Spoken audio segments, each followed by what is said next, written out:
Café com Destino, papel e caneta na mão, porque já vai começar. A sabedoria diária que transforma sua vida.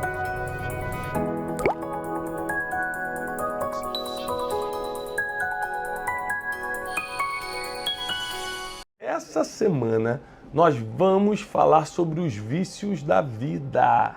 Você sabe por que as pessoas entram em qualquer tipo de vício e nós vamos ter aqui lista de vários vícios que as pessoas se metem? Eu vou te explicar por que elas entram, vou te explicar qual é o efeito disso espiritual e natural, como sai disso e os vícios que são imperceptíveis. Você acredita, Wesley, que tem gente que é viciado e acha que não é? Porque o que ele é viciado não é crime. Qual o problema do vício? É que ele não é um problema só seu. Se fosse, mas não é só seu. Quando um filho se vicia em drogas, ele arrebenta com a vida dos pais. Quando um tio, um primo, qualquer um da família, mesmo que seja só familiar, fica viciado em bebida, ele envergonha toda a família, toda a vizinhança. Como uma pessoa que tem qualquer tipo de vício vai prosperar na vida? É difícil, não é? Hoje nós vamos falar sobre os vícios da vida. Desde os menorzinhos, aqueles que você acha até que não é um vício, até os mais sérios. Quais são os 6 vícios mais sérios registrados pela ciência? Anote aí, papel e caneta na mão. Primeiro vício, o mais comum, o mais poderoso e em quantidade de pessoas viciadas é o maior do mundo. Álcool. O álcool, ele é um destruidor de família. Começa inocentemente ou pessoas que foram influenciadas por pessoas próximas, amigos, amigas, familiares, e depois perderam o controle. Você fala, Thiago, ó, eu tomo uma cervejinha e não faço nada, não sou viciado. Eu tomo um vinho e não sou viciado. Tá bom, então isso não é para você se você está dizendo que tem controle. Eu não tô. Agora, 99% das pessoas não têm controle. Então, o álcool está em primeiro lugar. Sabe qual é o segundo, Wesley? Medicamentos. A pessoa começa a só querer dormir tomando Rivotril, diazepam, ou qualquer clonazepam, qualquer ansiolítico desse. A pessoa começa a viciar em medicamentos, remédio para dor, remédio para aquilo. E quando vê aquilo é um vício e ela não consegue parar. Outro vício, terceiro na lista, apostas. Gente, tanta gente já perdeu tudo, o dinheiro da família, tal, em apostas esportivas, aposta de cavalo, cartas, aposta online, aposta cassino, tudo. Teve gente que perdeu dinheiro. A aposta é um vício. Outro, drogas, muito famoso. Maconha, cocaína, crack. Drogas destrói. Você cansou de ver televisão, você cansou de ver isso. Destrói família, destrói o corpo físico, destrói a mente. Vai na Cracolândia aqui de São Paulo para você ver o que acontece com quem usa drogas. Outro vício comum, e esse é mais escondido, porque se faz escondido. Sexo. O vício tanto em sexo, fisicamente, quanto o vício em pornografia. Muito comum esse vício. Então, existem vícios que são perceptíveis e vícios que ninguém percebe. Outro vício que está cada vez mais comum na nossa geração, vício em internet, vício em redes sociais. Eu vou falar um pouco sobre isso essa semana, porque redes sociais virou um vício perigosíssimo. Os adolescentes, então, gente, é terrível. Não conseguem ficar sem o celular na mão. E o cigarro, que eu já falei, né? Cigarro e seus companheiros, né? Charuto e tantas outras coisas assim. Como é que eu sei quando eu estou viciado? Como você sabe? Você sabe que está viciado em alguma coisa quando você não consegue ter controle sobre aquilo e não consegue parar, por exemplo, por 7 dias. Ou seja, quando você não tem controle e você não consegue determinar os dias que fica sem fazer, é um vício, independentemente se é errado ou não. Por exemplo, drogas, é errado, não precisa ser vício. Se usar uma vez é errado. Por quê? Porque é crime. Tá entendendo? Então, mas rede social, por exemplo, não é crime. Se você usar 20 horas por dia é crime? Não é crime. Se você usar a rede social 20 horas por dia, alguém vai falar que é pecado? Não tem, não posso teologicamente falar que é pecado.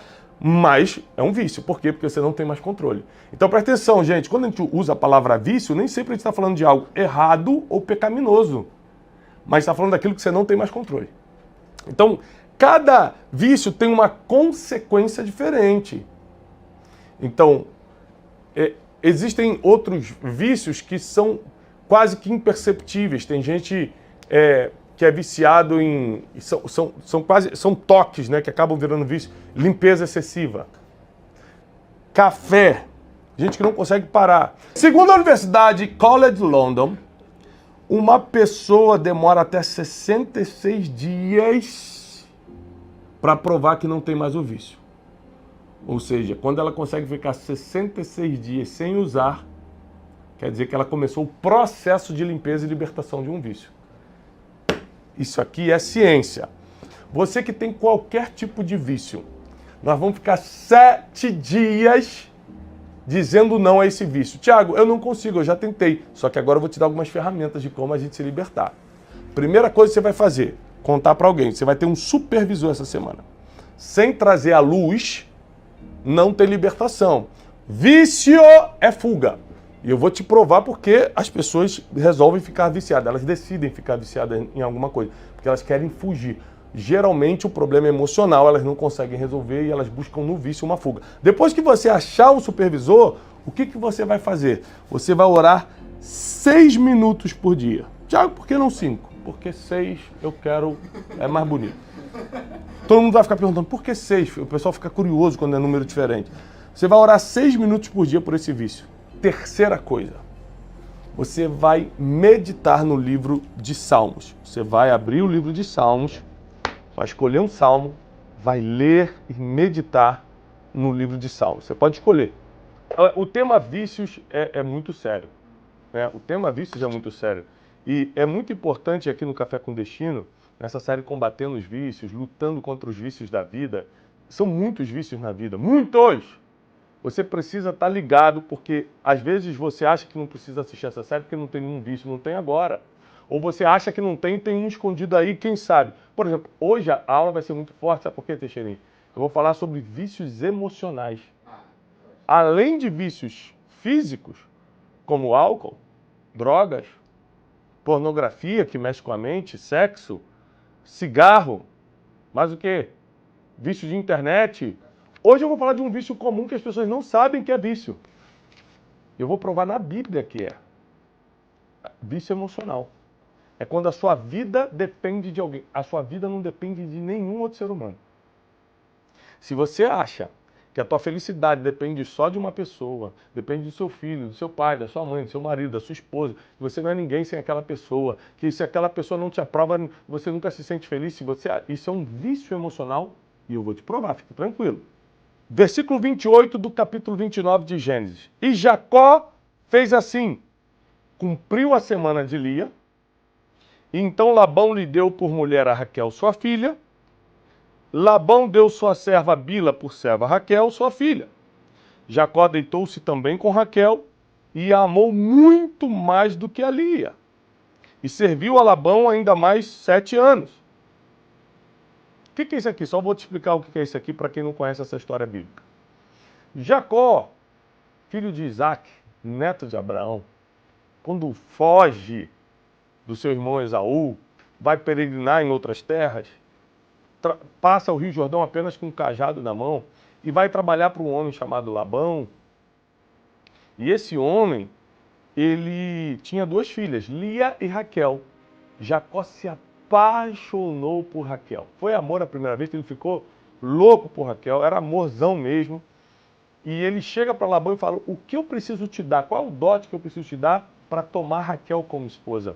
E Labão fala para ele, se você trabalhar 7 anos de graça para mim, e Jacó era um grande produtor, era um grande trabalhador, se você trabalhar 7 anos para mim, eu te dou Raquel como esposa. Ele trabalhou 7 anos. Imagina o nível de amor, o nível de paixão desse homem, Wesley. Que é o que você está fazendo, por amor a mim, está trabalhando 7 anos aqui, de graça. Um aplauso para o Wesley.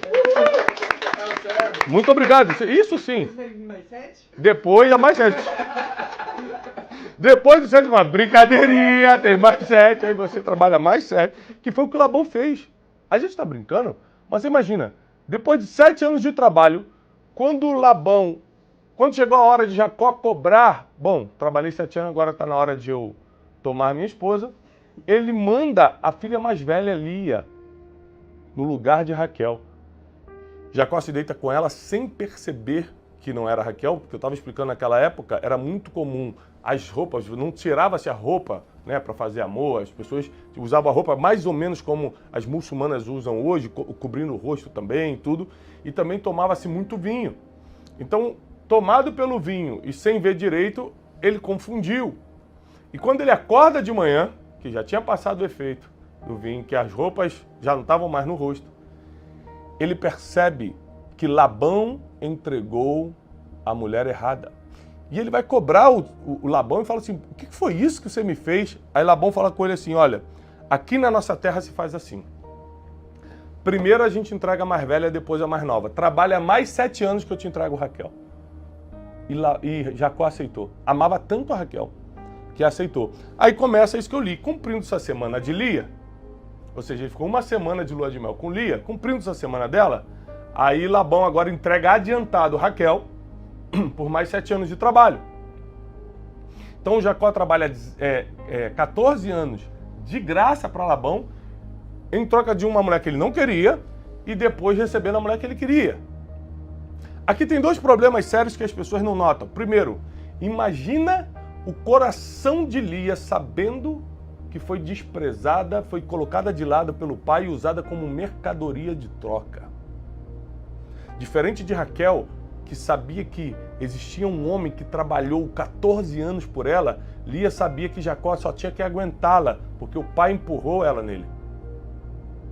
Imagina o coração de Lia como era. Tem outra coisa, a própria passagem diz, olha só, versículo 16 do capítulo 29, Labão tinha 2 filhas.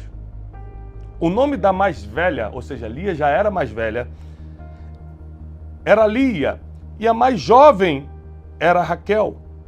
Lia tinha olhos fracos, ao passo que Raquel era linda de porte e de semblante.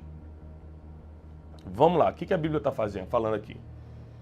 Que Lia, ela provavelmente, a linha teológica, é que além de ser uma pessoa desprovida de beleza, ela tinha algum problema nos olhos. Ela tinha algum problema nos olhos, alguma coisa, tipo estrabismo, que se fala, né? Estrabismo. Ela tinha algum problema desse tipo, ou seja, ela não era uma mulher atraente, ela era mais velha, não era atraente. E Raquel, além de ser jovem, a Bíblia diz que ela era linda de corpo e de rosto. Ela era formosa de porte, corpo, e semblante, rosto. Então Jacó era apaixonado por Raquel. Então Lia carregava aqui 2 coisas. Ela sabia que não era uma pessoa desejada, não era uma pessoa bonita, não era uma pessoa sociável, ninguém deu dote para casar com Lia. Tiveram que empurrar, o pai dela teve que empurrar ela em alguém. E segundo, ela sabia que o pai estava usando ela como uma mercadoria de troca. Você imagina a necessidade de aceitação, a necessidade de aprovação que Lia tinha dentro de si. E por causa da forma como o pai conduziu as coisas, Lia começa a criar um vício emocional em Jacó, e eu vou te provar. Deus, quando percebe que Lia não tem nada a ver com isso, ela não queria nem casar com Jacó, ela não pediu por esse sofrimento, ela não pediu por esse desprezo, porque Jacó, deixa claro aqui na Bíblia que Jacó preferia muito mais a Raquel. Você imagina o nível de desprezo que essa mulher devia ter? E quando Deus percebeu que Lia era desprezada, o que ele fez? Fecha o ventre de Raquel, que era a bonitona, amada de Jacó, e abre o ventre de Lia, porque naquela época, assim como hoje, só que naquela época era muito mais sério, tá? Ter filhos era a coisa mais importante para um homem e para uma mulher, para um casal. Hoje segue sendo, mas hoje tem várias formas de se amenizar essa dor e não há uma cobrança social como havia na época. Uma cobrança social e religiosa ter filhos naquela época. Então Lia podia ter filhos e Raquel não. Então Deus fala o seguinte, já que você é desprezado, eu vou te dar algo que ninguém tem. Vou te dar algo que a Raquel não tem. E aí Deus concede uma bênção para Lia. Deus, a Bíblia diz que Deus abre o ventre dela. Não era ela que era boa de ter filho. É Deus, foi Deus quem abriu o ventre dela. Versículo 32. Então concebeu Lia e deu à luz a um filho, a quem chamou de Ruben. ou Rubem, pois disse, o Senhor atendeu minha aflição e certamente agora Jacó me amará. Olha para onde ela coloca a esperança dela. Já que eu tive um filho, agora Jacó vai começar a me valorizar, porque a outra não tem, eu posso ter, agora ele vai começar a me olhar. Versículo 33, concebeu outra vez Lia e deu luz a mais um filho e disse, porque o Senhor ouviu que eu era desprezada, deu-me também este filho e lhe pôs o nome de Simeão. Concebeu outra vez Lia, terceiro filho já, e deu luz a mais um e disse, agora desta vez meu marido se unirá comigo. Ela já estava no terceiro filho e ainda estava buscando a aprovação, a aceitação e o amor de Jacó. Ela tinha um vício emocional tão forte com Jacó que ela já estava no terceiro filho.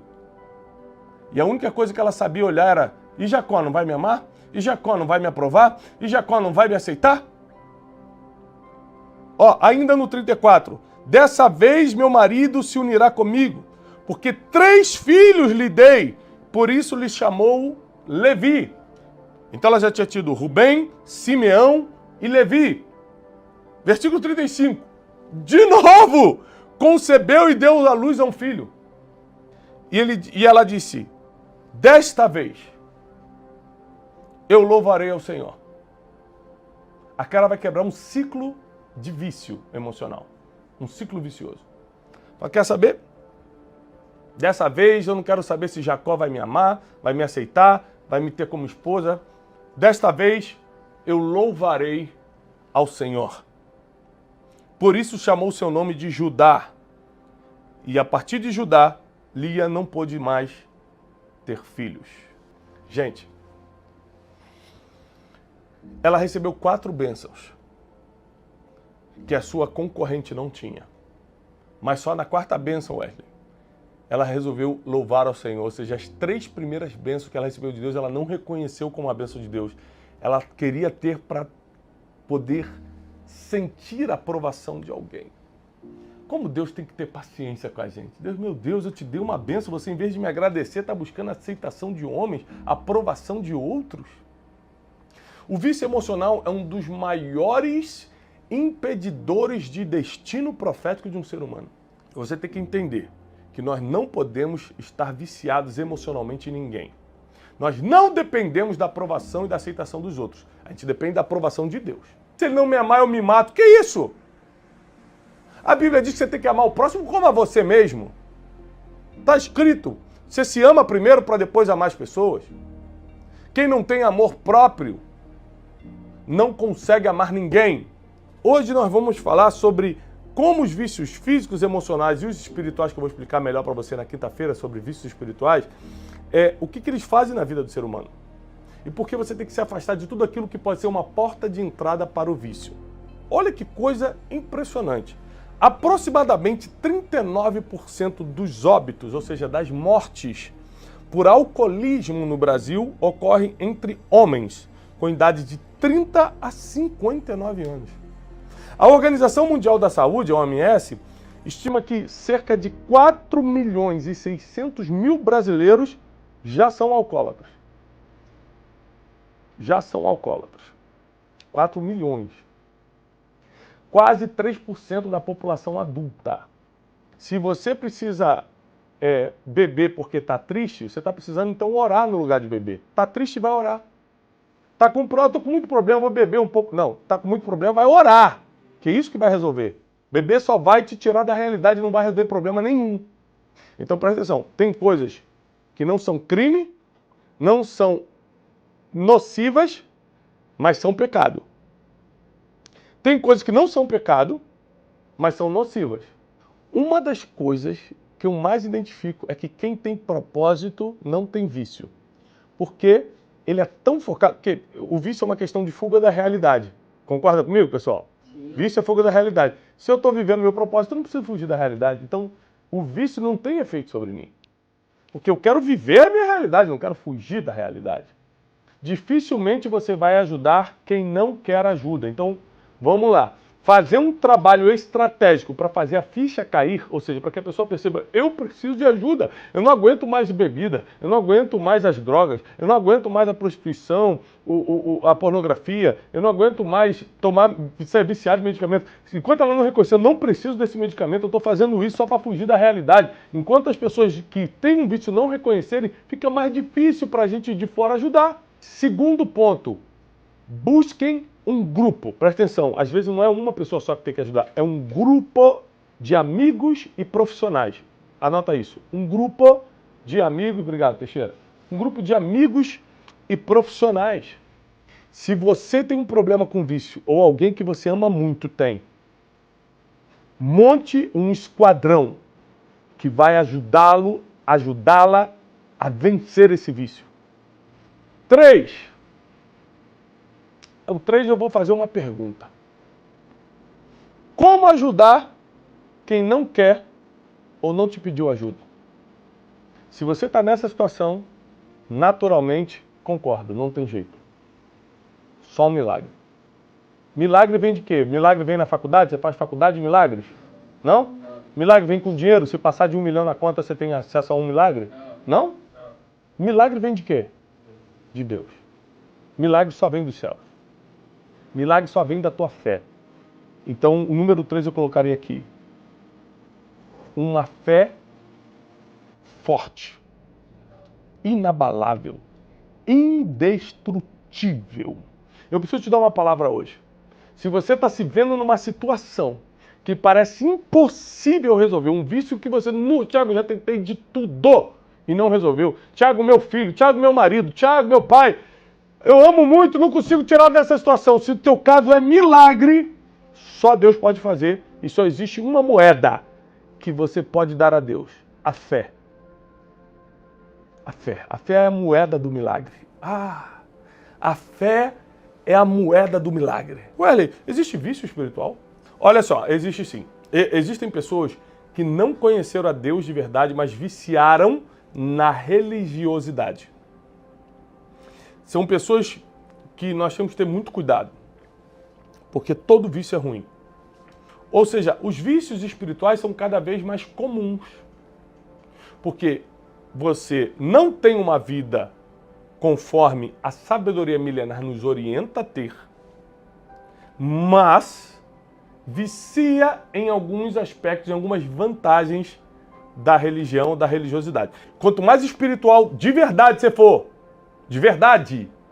Quanto mais praticante dos princípios de verdade você for, menos chance de um vício tem de pegar você, de alcançar você, de ter brecha na tua vida. Hoje vai ser muito forte, porque além do nosso momento de oração, eu quero te ensinar o seguinte. Como você pode trocar um vício por um hábito poderoso? Então hoje vai ser muito forte, que eu quero te explicar o que nós podemos fazer para não sermos vítima de um vício. Porque se você não escolher um hábito poderoso, um vício vai te escolher. O vício só encontra pessoas que não estão envolvidas em hábitos poderosos. Hábitos poderosos, vamos lá, papel e caneta na mão. Hábitos poderosos, vou dar alguns exemplos. Exercício físico é um hábito poderoso. Leitura, tanto de livros quanto da palavra, da sabedoria milenar, é um hábito poderoso. Terceiro hábito poderoso você pode adquirir a partir de hoje, oração. Imagina uma pessoa que tem como hábito orar todo dia, orar sem cessar, como diz o apóstolo Paulo, dificilmente vai se envolver com vício, qualquer um que seja.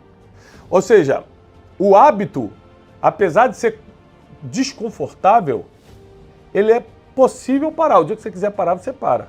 Eu tenho o hábito de ir para academia, mas o dia que você quiser parar, você para. O vício você não consegue parar. Qual é a diferença de hábito, que é o que você tem que desenvolver, hábito saudável e poderoso, para vício?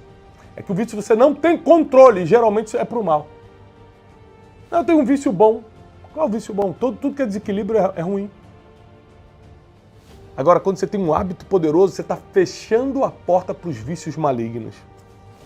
Ou seja, imagina todo dia um hábito. Todo dia você aprender algo novo, todo dia você fazer um exercício físico, protege tua mente e protege teu corpo. Todo dia você ler, todo dia você orar, todo dia você ajudar alguém, através de obras sociais ou de ajudas particulares. Gente, vamos desenvolver hábitos poderosos para fecharmos as portas do vício. Eu desejo paz e prosperidade e até segunda-feira numa nova série aqui do Café com Destino.